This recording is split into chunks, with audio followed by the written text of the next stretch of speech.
إنجاز التتويج بدوري أبطال أفريقيا يعتبر إنجاز تاريخي لكل إيكيب، إنجاز ما يتعودش إلا في أوقات محدودة على مر التاريخ.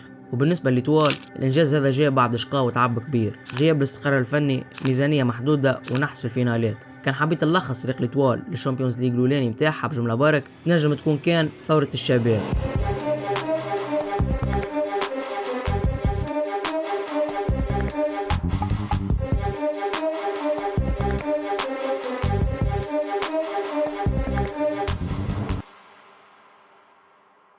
تحت إدارة رئيس الجمعية عثمان جنايح تعدت لطوال في فترة وسط التسعينات وأول الألفينات بأحسن فتراتها على مر التاريخ. النجمة كما يسميها برشا ناس كان عندها في الفترة ذيك من أحسن ما فما في تونس، كما زبير بيا، عماد بن يونس ورياض البوعزيزي. وتحت قيادة المدرب دوترا دوس سانتوس على مدار 4 سنين لطوال خذت الدوري مرة وكأس الكؤوس الإفريقية مرة، وبعد بعام مع المدرب إيفان بولجان تهز الكاس والسوبر الإفريقي. وفي هذه الآونة يعلن الحكم السيد حسين ولد أحمد عن نهاية اللقاء.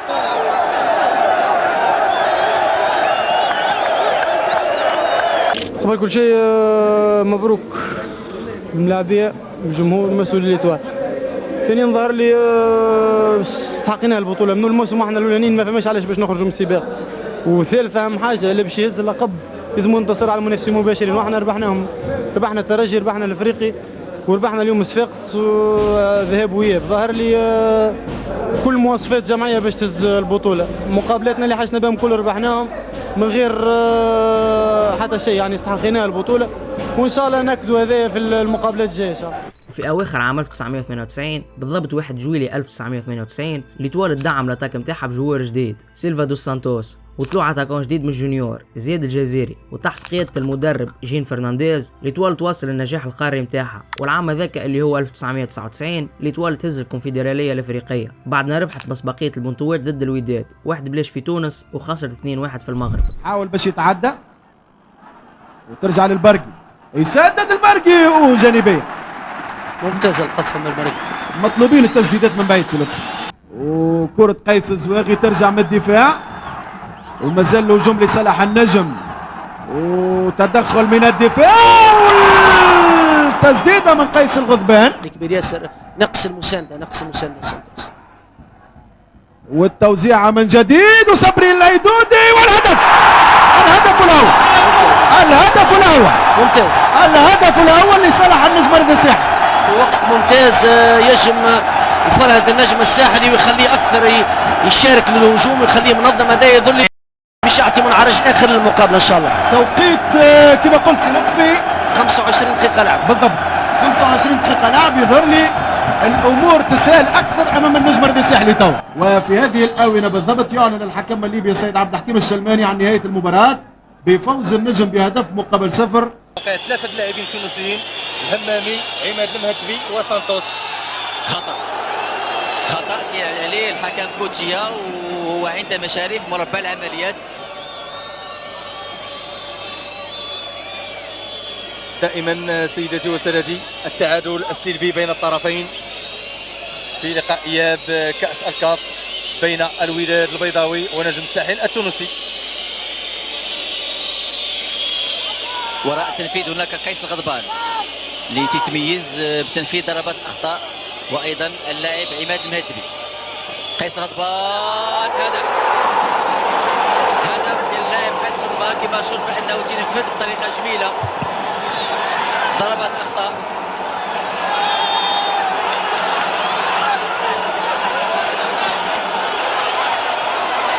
وفرحه لاعبي فريق النجم الساحل التونسي وايضا انصار فريق النجم انشادوا بعد البطيء تنفيذ ضربه خطا اللي كان بشكل متقن.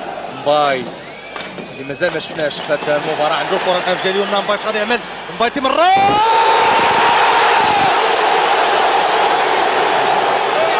ديال المرحوبي 30 ثانيه على دخوله كيوقع الهدف، هدف في الوقت المناسب. حسن اول لمسه ديال امين المرحوبي تسجل بهدف، وبدو السكي غامر بهذا اللاعب الشاب اللي كان تيلعب وتألق مع فريق نادي صفاقس بتونس وتيسجل بطريقه جميله في شباك الحارس رضوان الصقي. صار فريق نجم الساحل اللي جاوا في مرحله منتظمه. هذا هجوم للوداد،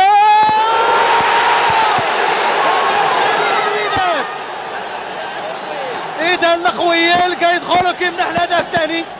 كنعتقد معادله اخرى في هذه المباراه. اذا المعادله لاعب قيس الزواغي في هذا الاثناء يعلن حكم المباراه على النهايه بفوز فريق الوداد البيضاوي امام فريق نجم الساحل التونسي بهدفين مقابل هدف واحد. اذا فريق نجم الساحل التونسي تكسب المباراه الاخرى. رغم النجاح القاري هذا، اما العام هذا كان حزين على الإطوال والكرة التونسية الكل بموت لطفي البكوش في حادث سير في عمر 25 عام. المرحوم لطفي البكوش أو قلب الأسد رجل أعطى للنجمة دون حساب، وكان جنديا في الملعب وخارج المستطيل الأخضر، وشح مسيرته مع الفريق كأبهى ما يكون. توج من خلالها بعديد الألقاب، حيث فاز مع النجم الساحلي بكأس الكاف سنة 95، وكأس إفريقيا للأندية الفائزة بالكأس سنة 97، وكأس تونس سنة 96، وبطولة تونس سنة 97. توفي لطفي البكوش في مايو 99 قبل أيام قليلة من حفل زفافه.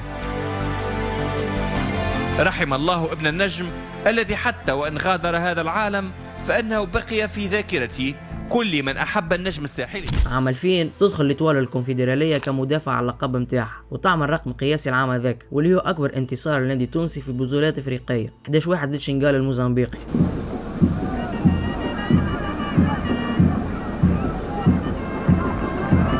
عماد المهذبي والهدف الأول لصالح النجم الساحلي عن طريق عماد المهذبي وقيس الغزبان. وعماد المهذبي تتنفذ في اتجاه المقعدي، يرفع كرة طويلة سانتوس والهدف الرابع من سيلفا دوس سانتوس إلى أورلاندو، وتقطع من لطفي بالحاج وطويلة للجزيري. زياد الجزيري وجه لوجه، والهدف التاسع. وتتواصل الرحلة حتى لنتقابل في ربع النهائي شبيبة القبائل بعد ما تخسر الإطوال للي 1-1. تربح الروتور في سوسة بنفس النتيجة، وللأسف البلانتيات وفات بخروج الإطوال 4-1، وشبيبة القبائل تكمل طريقها للفينال وتهز الكاف. والعام ذاك الإطوال تخرج بموسم صفري بعد ما خسر الدومي فينال ضد الافريقي في الكاس والمرتبة الثانية في البطولة. بعد خروج رياض البوعزيزي وسيلفا دوس سانتوس، الإطوال تحاول تستقطب جوارات أخرين كيما عبد القادر كيتا، كريم حقي، صابر بن فرج وسيف غزال. عام 2001 تحت قيادة المدرب اليوغوسلافي إيفيكا تودروف، الإطوال تحقق المرتبة الثالثة في الدوري، أما المرة هذه توصل أبعد في الكاس دومي فينال. القرعة كانت الإطوال ضد الترجي وصفاقس ضد حمام لنف. بعد ما تربح الإطوال الترجي تتعدى للفينال واللي كان ضد حمام لنف بالضبط 6 جويلية 2001. ساعة الأكلاب والمحافظة برشا على الكرة مستقبل الفريق. ترجع من أنيس بن شويخة إلى منصور الواتي، وترجع أنيس بن شويخة الصوب والهدف الأول أنيس بن شويخة في الدقيقة 21 يفتتح النتيجة لفائدة فريق نادي حمام الأنف. هذا الفريق اللي باش يكون قطب آخر. والآن طاهر السباعي يتسلم بعد ما يقبل سيادة رئيس الجمهورية الكأس ويرفعها عالية. مبروك من جديد وهنيئا لفريق نادي حمل الأنف بهذه الكأس الثانية في تاريخه. بعد خسارة الإطوال فينال الكاس يبقى الأمل الآخر في الكاف، والمرة هذه تقرب أكثر من العام اللي فات، ومرة أخرى تقابل شبيبة القبائل، أما المرة هذه في الفينال. حداري ونتلقى من الوسط بواسطة اللاعب الغزواني على الجهة اليسرى. كوري توزيع عرضية صعبة والهدف الأول لصالح فريق النجم الساحلي التونسي. أول هدف شيكا منتظر نظرا للانسباق الحاصل على مستوى دفاع فريق شبيبة القبائل.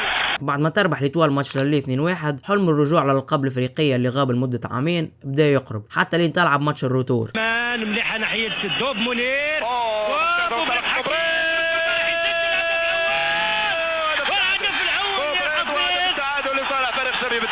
النتيجة اللي هي في صالحه في الحقيقة.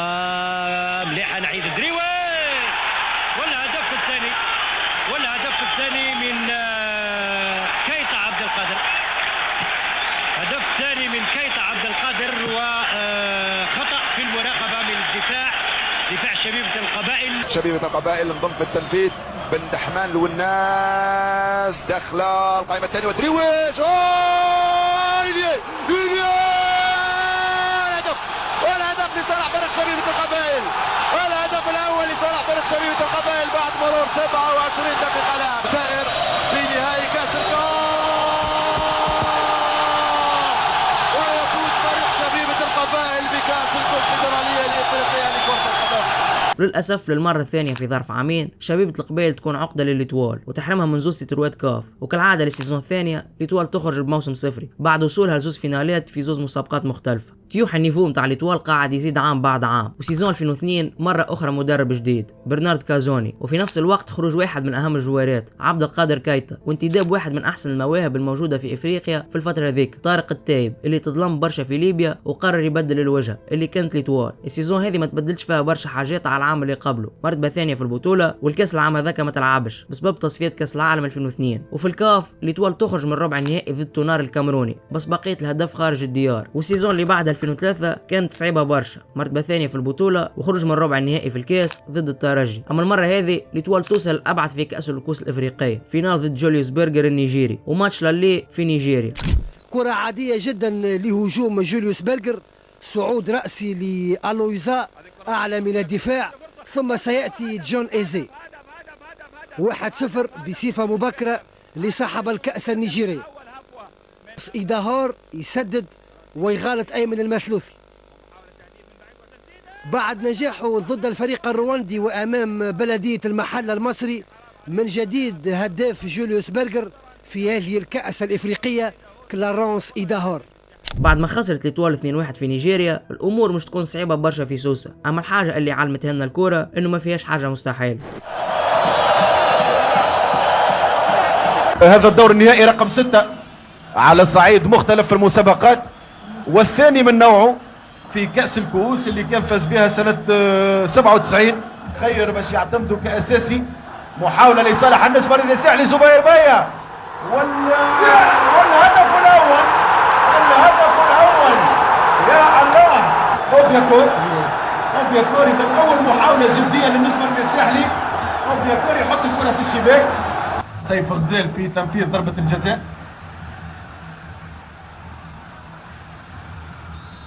يعطيه الحكم بشرط التنفيذ والحارس يتصدى.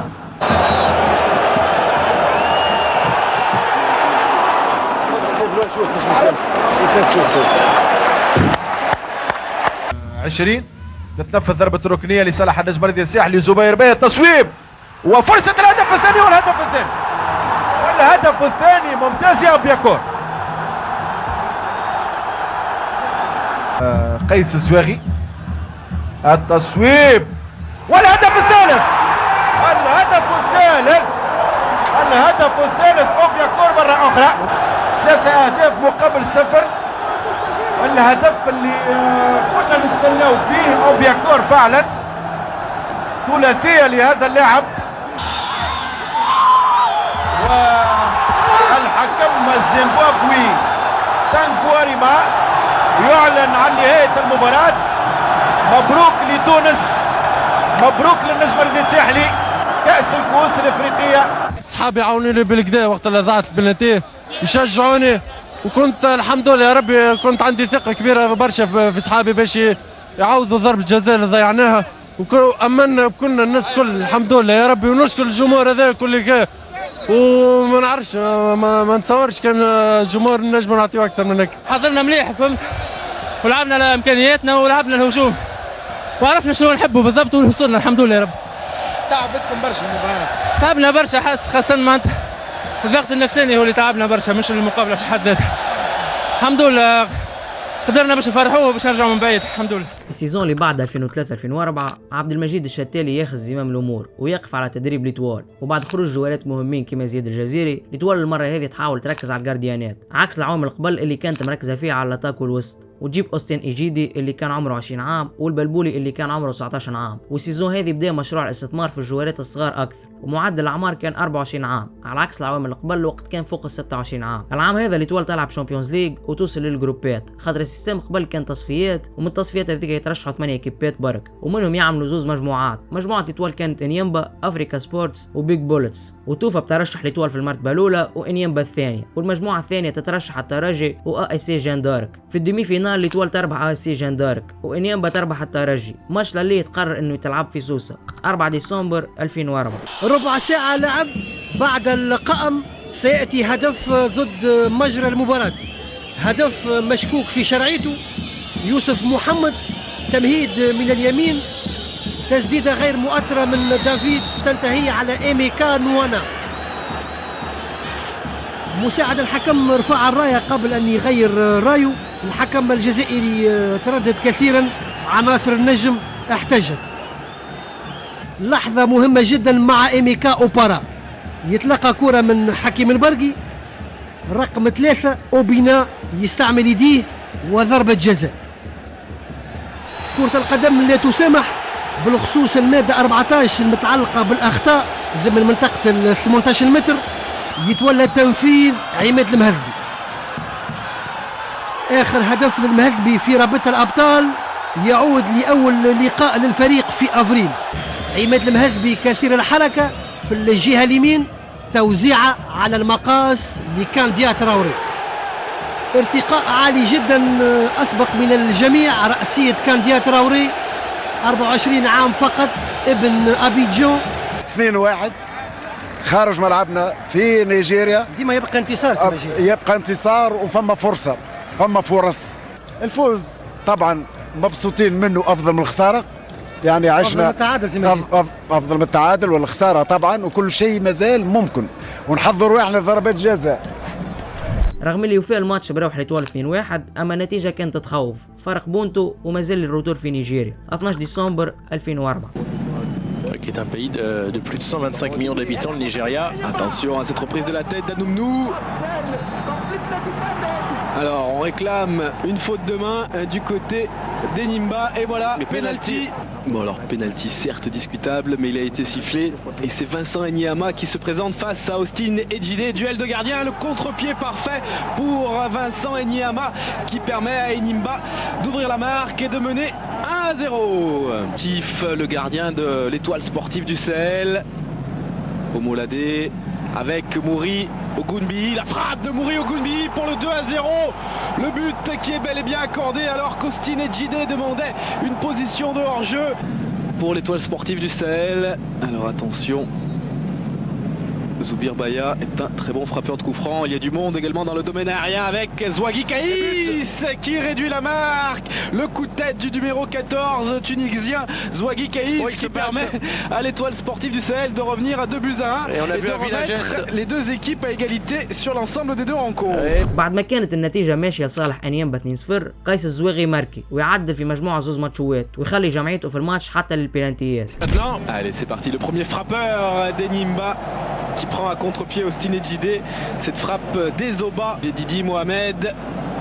C'est parti du pied gauche et le contre-pied parfait du Tunisien et ça nous fait contre l'Espérance.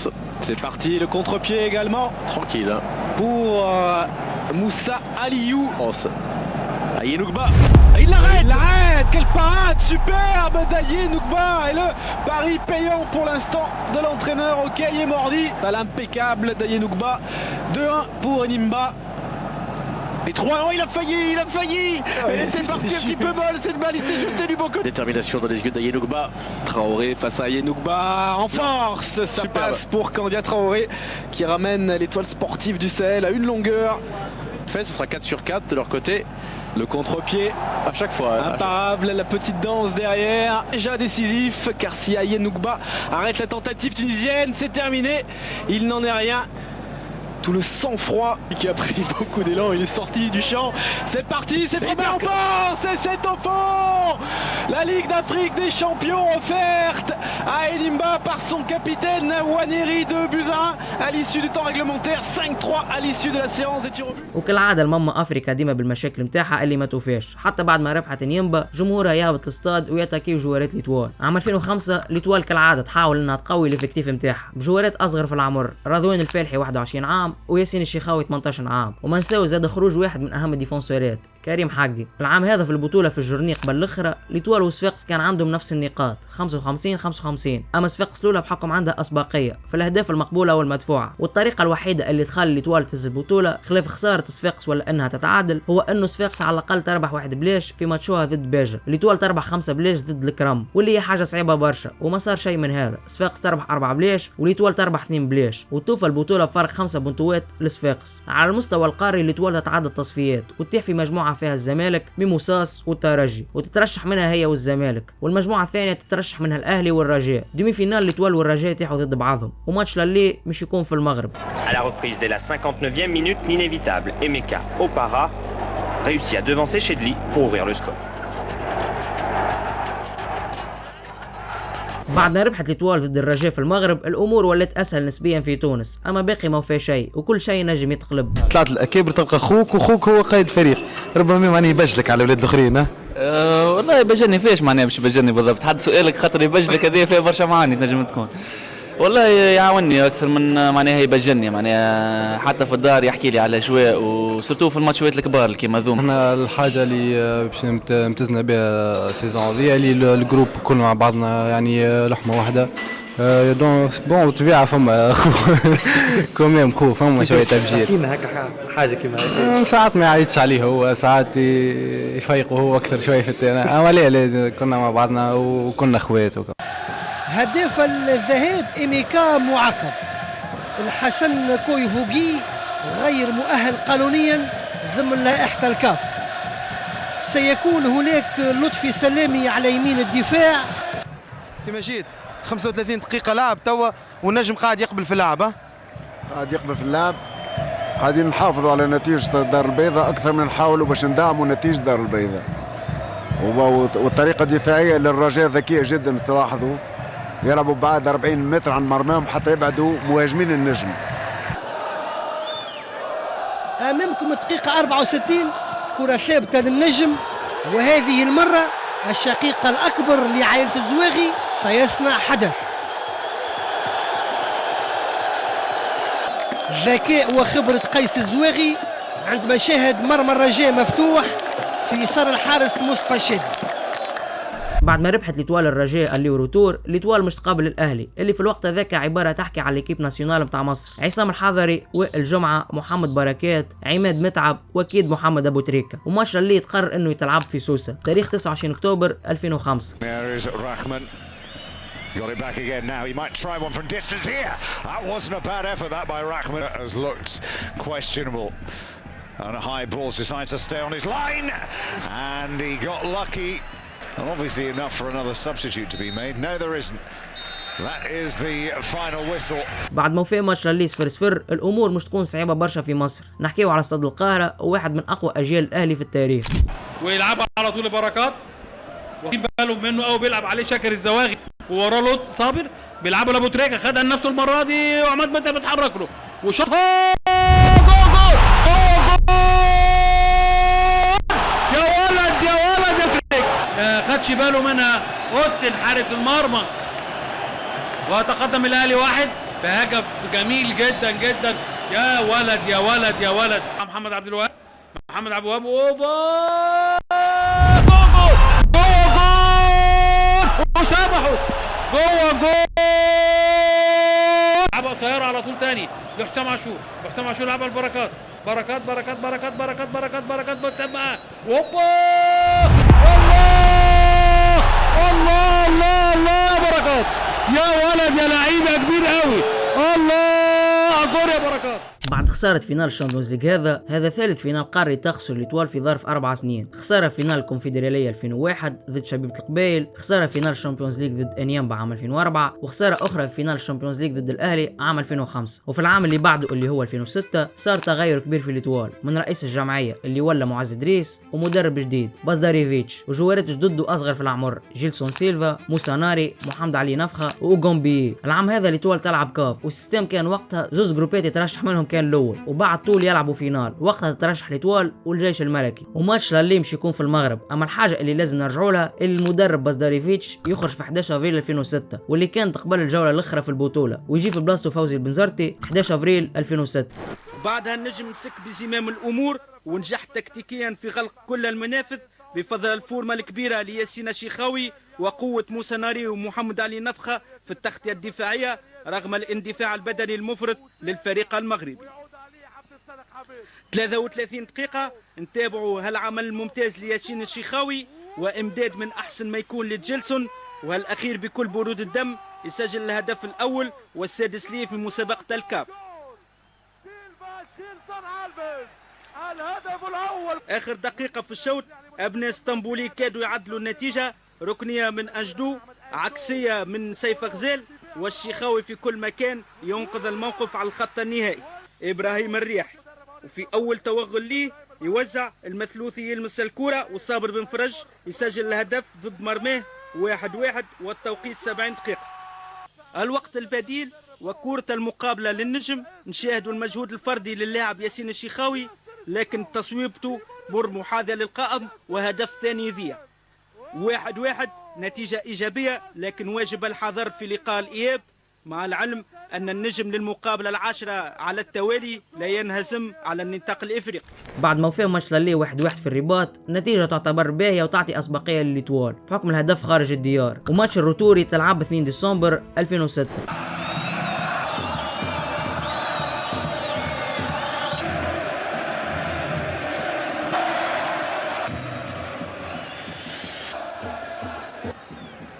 الشوط الثاني والكرات الثابتة خطيرة لزملاء الشيخاوي.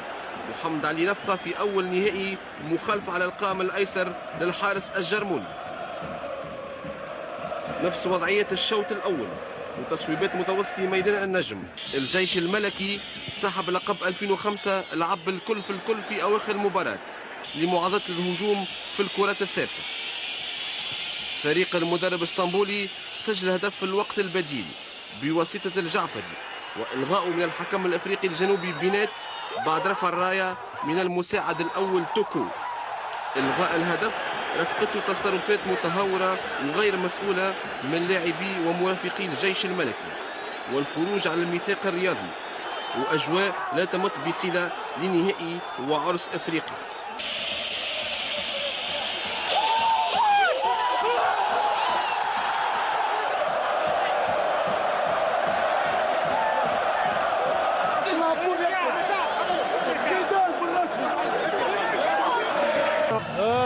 تعبنا والله تعبنا، يعني عملنا باركور باهي، يعني ديني بالشامبيون دافريك، يعني ورينا اللي احنا نسحقوا هذه الكوب من اول مباراه لاخر مباراه. ان شاء الله ديما كاين ونشرفوا تونس ونشرفوا ليتوال، ومقابله تشوف صعيبه، سيرتو تعبنا ياسر في مخاخنا برشا تركيز الجمعه هذيا، الحمد لله ربي وفقنا. من غير ما عملنا حتى دفات، والحمد لله ربي جابنا في السواق، والحمد لله يا ربي من حق جمهور الاتوال هذا كله، هذا هو جمهور الاتوال، والحمد لله يا ربي، ويلزم يفرح في سوسه والبرة من سوسه، والحمد لله، وان شاء الله من حصل لي احسن يا رب.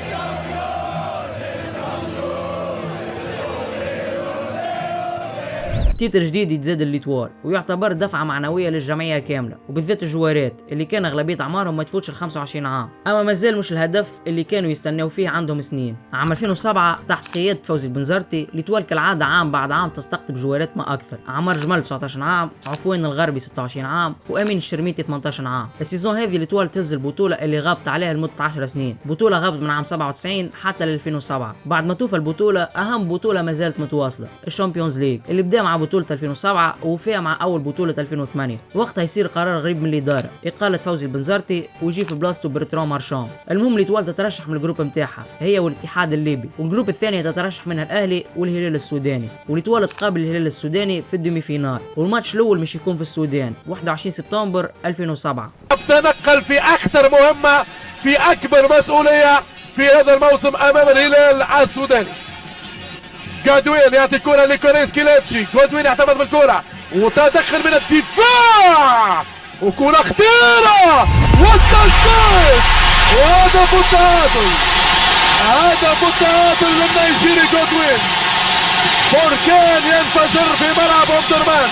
25 دقيقة لنهاية المباراة، هدف لهدف، مراوغة من جودوين فنان نيجيري من على تيراس، يمشي ليوسف محمد والنيجيري يوزع في القائم الثاني، والهدف الثاني، الهدف الثاني لكولينز كيلاتشي. انحلال دفاعي غريب للنجم الرياضي الساحلي، والنتيجة في النهاية هدفين لهدف. بعد خسارة ليتوال في الماتش الأول الأمل مازال موجود، نتيجة متقاربة والروتور في سوسة. في سهرة رمضانية أثثها بامتياز جمهور غفير ملا مدارج الملعب ساعات قبل اللقاء. هذه فرصة كما قلت أنت من أعز الفرص اللي باش الواحد يرجع للجمهور هذا إن شاء الله. مسؤولية الناس كلنا إن شاء الله عازمين باش نتألقوا في ميداننا بإذن الله. مدرب النجم الفرنسي برتران مارشان يطلب رش العشب قبل انطلاق اللقاء. النجم بدا اللقاء بحذر ثم تحصل على مخالفة. مهدي مرياح نفذ، أمين الشرميتي موجود في القائم الثاني، سدد كرة رأسية غارت الحارس أبو بكر الشريف، سجل صالح مع الشباك بعد ما صام على التهديف على امتداد 6 لقاءات. النجم يبحث على هدف ثاني ينجح، ركنية المدافع الهداف العائد صابر بن فرج بلمسة يسجل 2-0 الأسبقية للنجم. النيجيري جودوين يسدد بقوة، كرة تضرب على القائم الأيمن للحارس المثلوثي تدخل الشباك، هدف تذليل الفارق 2-1 للنجم. وفي الثانية أجبر الشرميتي الحارس أبو بكر الشريف على الاكتفاء بالفرجة. سيناريو الهدف محمد علي نفخة نفذ مخالفة في القائم الثاني. الشرميتي يعود بقوة يصر على التهديف، يسدد كرة رأسية ويسجل الهدف الثالث النجم والثاني ليه. الشرميتي يكشف طريق الدور النهائي. ممثل تونس انتصر وكان الأجدر بالانتصار والأحق بالترشح لنهائي أمجد الكؤوس الإفريقية.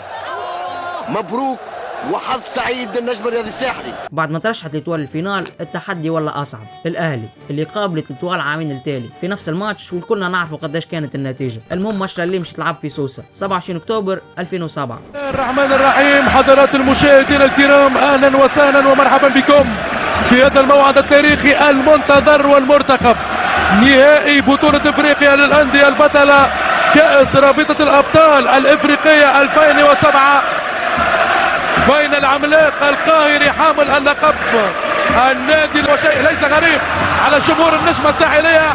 نمر الآن إلى استعراض تشكيلة طاقم التحكيم. مشاهدينا الكرام، أمامكم سيف غزال والشادي محمد كابتن الفريق لكل من النجم الرياضي الساحلي والأهلي المصري وإيفي ديفين. الكلاب في أجواء جماهيرية لا توصف بالمرة في الملعب الأولمبي بمدينة سوسة، أجواء كبيرة، تفاعل أكبر لعشاق النجمة الساحلية من أجل التحدي في هذه الورقات. وهذه ضربة البداية للنجم الرياضي الساحلي اللي يلعب على اليسار. مجدي تراوي لم يكن منتظر في التشكيلة الرسمية، وكذلك محمد بركات في لمسة كرة، وبركات ينطلق والتحت كما رضوان الفارحي والحارس أيمن المدني يحاول المرور ويمشي صابر ويوسع.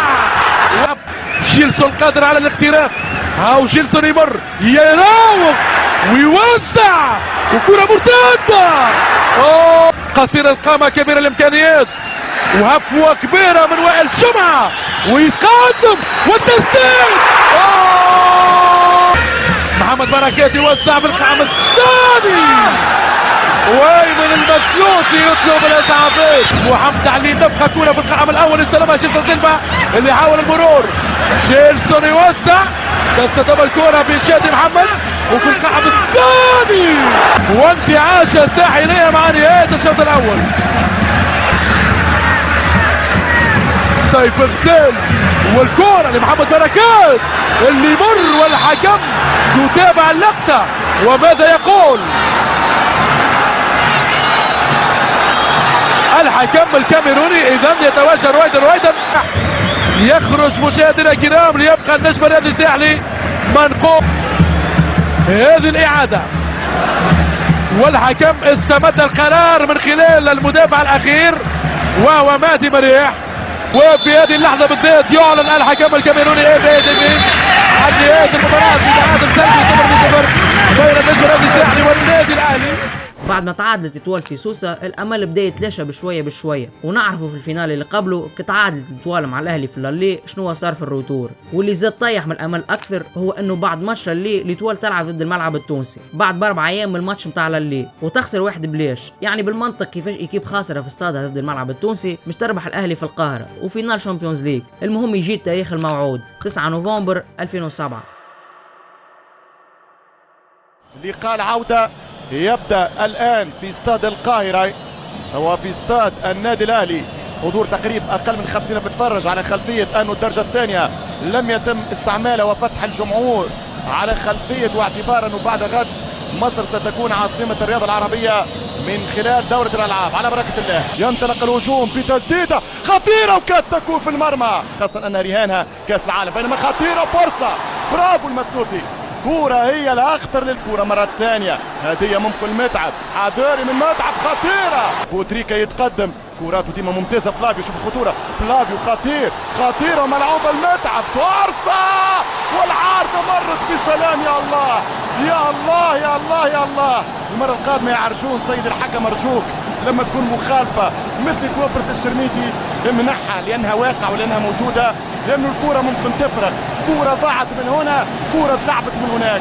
شوف فلافيو لمتعب ومتعب ولا بلبولي، البلبولي المس الكورة شوية وبالتالي يحول وجهتها على العارضة. 20 دقيقة 0-0 إن شاء الله ما يتكرر ناس سيناريو 2005. ملعوبة بالراس في وسط الميدان، ممكن فيها خطأ، ماذا يقول الحكم؟ يقول العب وتسديدة وفيها فرصة وفيها هدف والكورة تخرج. لا في خطأ، مرت منها لطاف الله واضح. يظهر لي يومك يا نجمي، يظهر لي يومك يا نجمي. نعم الكورة تريدك، في عيونك دموع الخيبة لا قدر الله أم في عيونك دموع الفرح بإذن الله. تمشي كورة مرة ثانية النجم الساحلي، تماس واوت، برافو، يقتل الوقت ويكسر الريتم.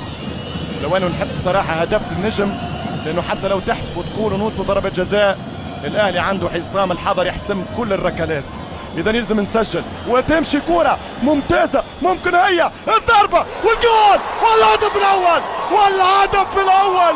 يا الله يا غربي، يا الله يا غربي يا ولد العربي، مش ممكن مش ممكن مش ممكن. في الدقيقة الأخيرة من الشوط الأول تتغير الموازين، تتغير المعادلات. أخيرا 1-0 النجم الساحلي يسجل أول أهدافه في مرمى الحضري في آخر لحظات الشوط الأول. مش ممكن، مش معقول، مش منطق، مش مقبول. شوف الضربة يا الغربي، شوف عفوان في المرمى الأهلاوي. 1-0 1-0 لنجمنا الساطع. الشوط الأول خلص وانتهى 0 النادي الأهلي 1 العملاق الساحلي. الهدف عفوان الغربي. بقينا هذا الشوط من مباراة النهائي. الآن نعود للاستوديو التحليلي برفقة الكابتن عدنان حمد الحمادي. يا صابر تمشي كورة خطيرة بالراس يا ساتر، وهدف التعادل. قلت لك يفرق، قلت لك يفرق برشا. التعادل عن طريق النحاس، إذا يتعادل النادي الأهلي. نعم الكأس ما زالت تونسية ولكن المباراة تزداد صعوبة. هنا قوة النادي الأهلي، هدف بكرة ثابتة بمخالفة مثل هذه حرام. هذا الهدف جيلسون ومع بن فرج وبالتالي أمور شرعية، بينما كرة خطيرة، فرصة كبيرة جدا والهدف الثاني يضيع وضربة مرمى. المباراة صعبة وصعبة جدا، تزداد صعوبة. الهدف المبكر طبعا أشعل الأهلاوية. يمشي عفوا الغربي صاحب الهدف، يعكس الهجوم، هرب الشرميتي، هرب الشرميتي، هرب الشرميتي. مش ممكن، مش معقول، مش ممكن، مش معقول. بطاقة صفراء حمراء، ماذا يقرر؟ لكن ربك يعلم، ربك يعلم ماذا سيحدث. نفس سيناريو مرياح وخبرة العمدة النحاس. النحاس يقولك فيا ولا في الأهلي، فيا ولا في الاهلي. اقصاء في محله، تمشي الكرة ممتازة والعارضة مش معقول. والله كاد السيناريو يحقق، ما زالت الإمكانية. جيلسون سيلفا يلعب الكرة خطيرة، النجم الساحلي يضغط في لاعبين اثنين مصابين، والكرة للنجم ليتوال يضغط. جيلسون ايش بينا وبينك يا كاف شامبيونز ليج، هذه تدخل. سنعود لهذه الإثارة الغربي، ترجع الفريق النجم.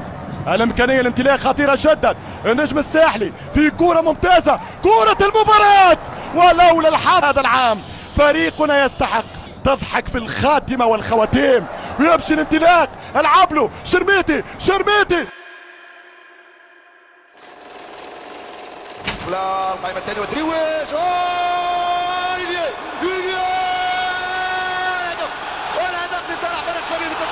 Qui a pris beaucoup d'élan, il est sorti du champ. C'est parti, c'est pris en force, et c'est au fond. La Ligue d'Afrique des Champions offerte à Elimba.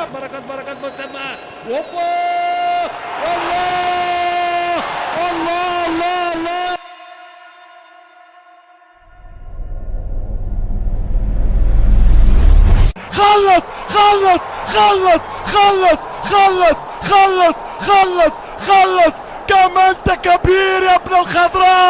كم أنت كبير يا ابن الخضراء، 2-1 السوبر تونسي، كما نطقتها وقلتها في إذاعة الجوهرة التونسية. قلت السوبر تونسي. ألف مبروك علينا، ما ينقص شيء للأهلي، ما ينقص شيء من الأهلي. لكن اليوم نجمة الساحل كانت أفضل، النجم التونسي كان أقوى. 2-1 هنا في قلب القاهرة. فعلتها أيها الساحر. النادي الصفاقسي خسر في البنزرتي ومشى وربح المريخ. النجم الساحلي خسر من الملعب التونسي وجا وربح الشامبيونز ليج. اذا نخسروا ديما في بطولتنا، باش تربحوا وتنورونا في افريقيا. الشرميتي يعجز اللسان على الوصف. نعم، هي فرحة من الف ليلة وليلة. الحمد لله صراحة اني علقت على هذا اليوم السعيد بالثالث. موسى ناري يسجل الثالث. 3-1 للنجم الساحلي. مش معقول. السوبر تونسي الحمد لله اللي علقت على اول شامبيونز ليج في تاريخك يا كرة الخضراء. نعم الحمد لله. 3-1 للنجم الساحلي. الهدف الثالث لفريق النجم هو نفخة وليس موسى ناري. على كل تتغير الأسماء ولكن البطل واحد هو ناري. وانتهت المباراة. ألف مبروك للنجم، ألف مبروك للكل. انتهت المباراة. شكرا لكل من ساهم في إنشاء هذا العرس الإفريقي. عيسى حياته في دقائق سيسلم كأس إفريقيا الأبطال للنجم التونسي. الآن أستسمحكم في العودة للاستوديو للحديث في دقائق قبل أن يعود عدنان حمد الحمادي لمعلق المباراة الشوالي من أجل أن يفرح بأول شامبيونز ليج في تونس. لك كأس ثالثة في الأبطال يا خضراء بعد الإفريقي 91 والترجي 94. بعد 13 سنة البطولة تعود لتونس من خلال النجم الرياضي الساحلي. واخيرا بعد رحله دامت سنين وخساير لزوز شامبيونز ليج، ليتوال تجيب التيتر اللي استنيته سنين واللي كان في جرته برشا تعب، وبعد ذاك الحلمه تزيد تكبر. اليابان، كاس العالم الانديه.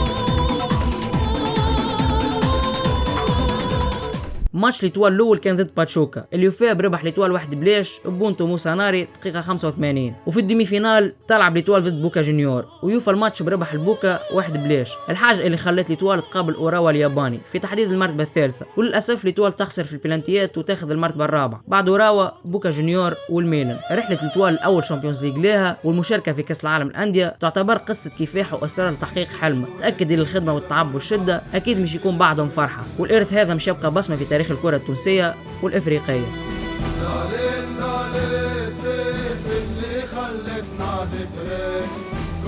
ونحب بعضنا ونعيش بنفس المنير، ستة وعشرة لمتنا قوت في قلوبنا الغرام، اوبجيكتيف واحد يجمعنا هو